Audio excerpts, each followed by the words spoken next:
Let's start with a story. There I am, 2024 me, little motorcycle and car YouTuber Bart. At this point, I am thoroughly obsessed with anything on wheels and motorized. I only have a few watches. I did have a vintage Hamilton that I didn't realize was the size of a penny before I bought it. And I then had a new Hamilton that was cool, but just not quite my vibe. But I hadn't really started my horological journey. Most of the watches that I'd had to this point, and still have, were acquired for free, which is something that might make sense soon. Anyways, at this point, I'm sort of on the edge of fully getting into watches, but I'm still just focusing on things with combustion engines. Well, I end up in contact with a company called REC, and we start discussing a partnership where I promote their upcoming Lotus 98T watch in one of my car videos, alongside some of their other watches for my motorcycle channel. And instead of getting paid, the deal is that I'll just get the watch when it goes into production. Fast forward like a year or so to now, I've started a watch channel, I'm all in on watches, and I'm really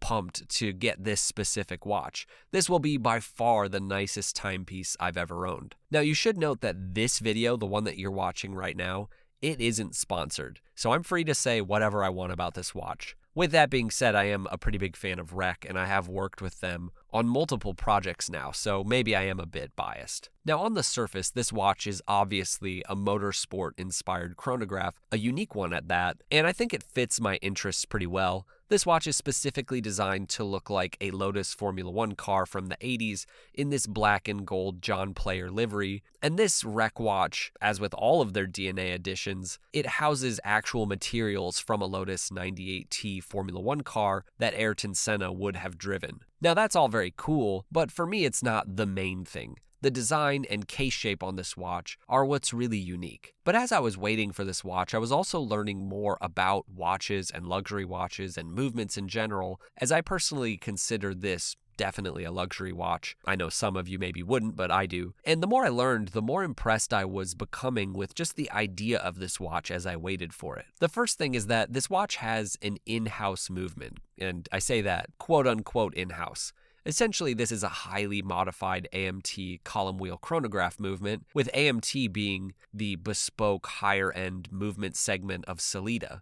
Think calibers that are in like Hanharts and even some Breitlings. On top of that, the specs for this watch are fantastic. Just over 39 millimeters, 13 millimeter height on an automatic column wheel chronograph, which is pretty impressive. With this beautiful exhibition caseback, super luminova, 3 layers of anti-reflective coating, the skeletonized rotor. I think some would say that the high price of these REC watches is mostly unnecessary because they think it's like a gimmick with the inclusion of the historical materials. But for the most part, $3 to $4 grand for this watch just on paper, regardless of these historical materials, is pretty good. This is premium luxury stuff. Longines, for example, just finally released a flyback. I know they have other flybacks, but a manageably sized flyback, and it's way more expensive than, for example, REC's upcoming flyback. Anyways, fast forward to 2025, a few months before this watch is set to arrive, and REC posted an unboxing video of the watch, and I was honestly torn between even watching this or not. I kind of wanted to save that unboxing experience, but I was also itching to see this thing in the flesh. I knew that these stock photos were definitely renders. They usually are. Also, just by the simple fact that this watch hadn't gone to production, so they had to be. So I watched the video, and honestly, after spending like a year randomly looking at the pictures of the watch, I was a bit disappointed. I don't know what it was, but it looked off to me, especially the coloring, much more gold and black versus this kind of champagne bronze color that we see in the stock photos. Now, I'm from Iowa, and I'm also a huge Norton Commando fan. All of that to say, I'm no stranger to black and gold, but on a watch, a stark black and gold is pretty rare. I liked that they'd toned that down in the stock images and gone with a different color from the John Player livery, but this watch is actually much more in line with that color scheme for the Formula One cars, which I guess makes sense. I actually reached out to them and the guy that I normally am in contact with, and he informed me that this is mostly because of the lighting that they used, and that the color of this watch really changes drastically depending on the lighting, which would really prove to be true, but still I was kind of skeptical of how the watch looked in general. And then it arrived on my doorstep in this gigantic box.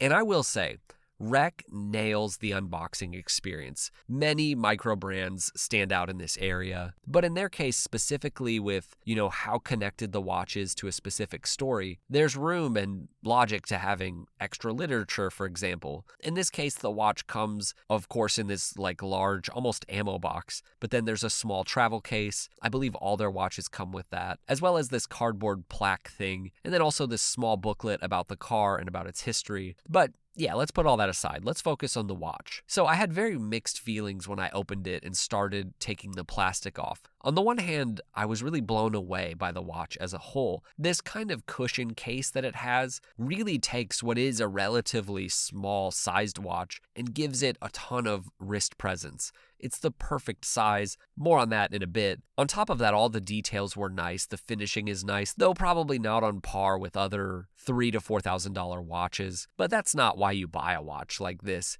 I think the finishing looks nice, and I'm no expert, The polished edges, for example, on the chronograph pushers, they look really nice. The brushed sides, it all feels, it's just very appealing, and it gives it a kind of luxurious feel without being totally stepped away from the tool kind of feel that chronographs should have. The screw-down crown feels really well executed. The box crystal gives this watch a vintage aesthetic, but it's really the case for me that's the standout aspect of this watch. It doesn't matter what angle, it just looks so dang good and so unique. It's not quite Panerai in terms of the shape, but more like that. And it's also not like a full-on turtle-style case. But I will say that in wearing it quite a bit, I have still had some reservations about the coloring. It does have that champagne color and look in certain lighting, but most of the time it leans more gold than those renders. But I'm okay with that, It does match my future Norton Commando. But it was a bit of a shock as that more brown color was what I was expecting. Also, the movement feels interesting. The chronograph function is really nice and mechanical, but winding the watch, it's a different feel than other watches I've had, I guess. Not gritty, but not that click, click, click like you get on, nice Seikos or like a nice Longines. Also, there is quite a bit of play when you're adjusting the time. Now, this isn't the kind of thing I freak out about, but it is there. The overall design, though, is striking. I love the vertical subdials. It gives it kind of this, stopwatchy Cyclops feel, like Seiko's early chronographs, and it is unique for a motorsport watch. The dial has all these different textures and layers that give it a bunch of depth and dimension. But, just to show you the kind of nitpicking I've done, take a look at this close-up render. Do you see how there's a kind of slanted edge going from the main back textured part of the dial to where the hour and minute hands sit? Well, that's not on the production watch. It's more stark. It just kind of goes to that. Maybe I'm missing something, that's very possible, but there are just a few things like that have made the watch feel slightly different from what I was expecting from the pictures. Now, I've been wearing this watch consistently, mostly on my Watch Gecko Italian leather strap, for a few months, and it's really grown on me. I will say that strap options are limited. The shape of the case is such that a NATO strap doesn't really work on this watch, which is kind of weird to me. I've tried out a few different straps. I tried a leather strap, and also the stock strap is, really nice. I also tried out this mesh bracelet, which I think it looks pretty nice. I'm curious what you guys think of it on this bracelet. Now, I want to talk just a bit about wrist presence and what gives a watch good wrist presence, because I think it's in this area that this 98T watch is just fantastic. So just for reference, I have a 7.5-inch wrist, which is pretty flat as well, which means that I can usually pull off larger watches, like a 42mm watch, even if it's pretty thick, looks pretty good on me. But in theory, I like the idea of smaller watches, and though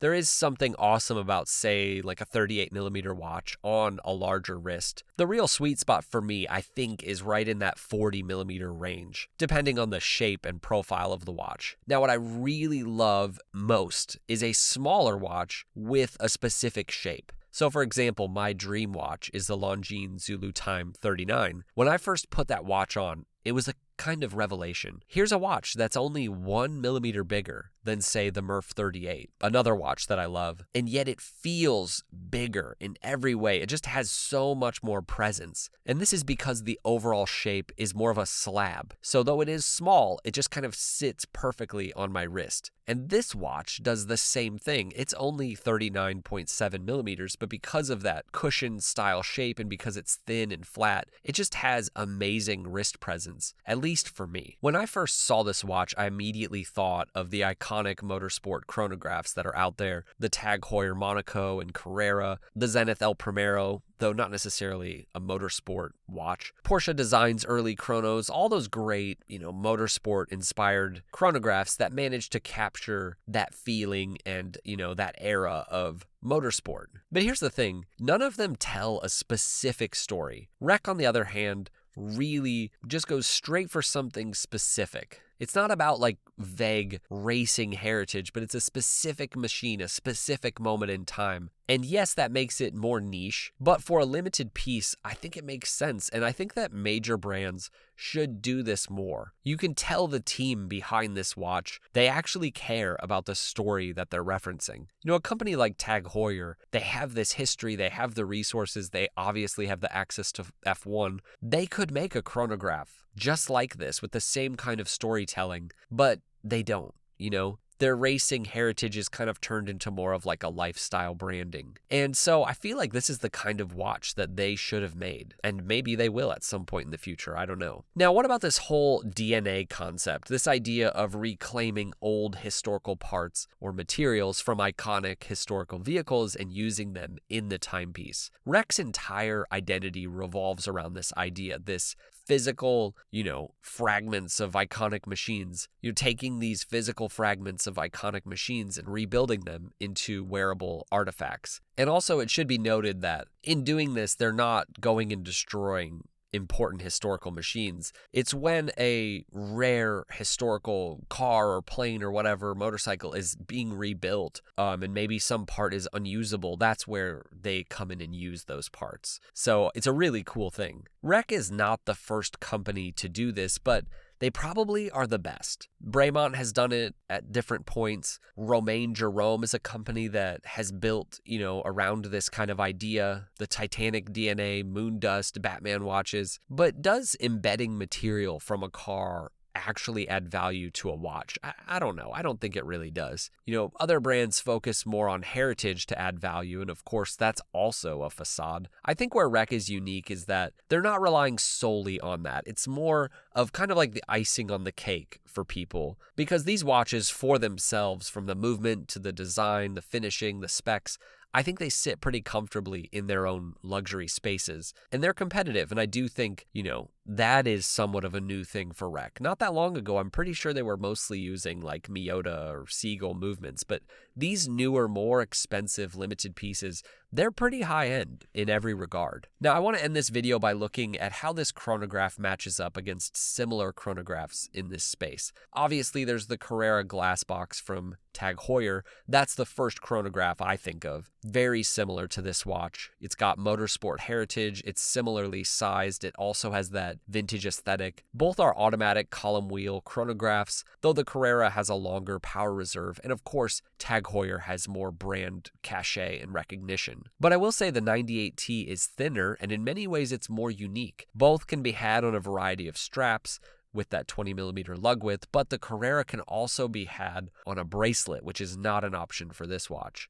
I think they're closer to each other than they are farther apart, if that makes sense, in terms of value. But of course, the Carrera is twice the price. So if you're somebody who's been into Formula One for a long time, maybe you watched it in its heyday, and you want something limited and special, I think this is a great option. Oh, and by the way, it's actually still available.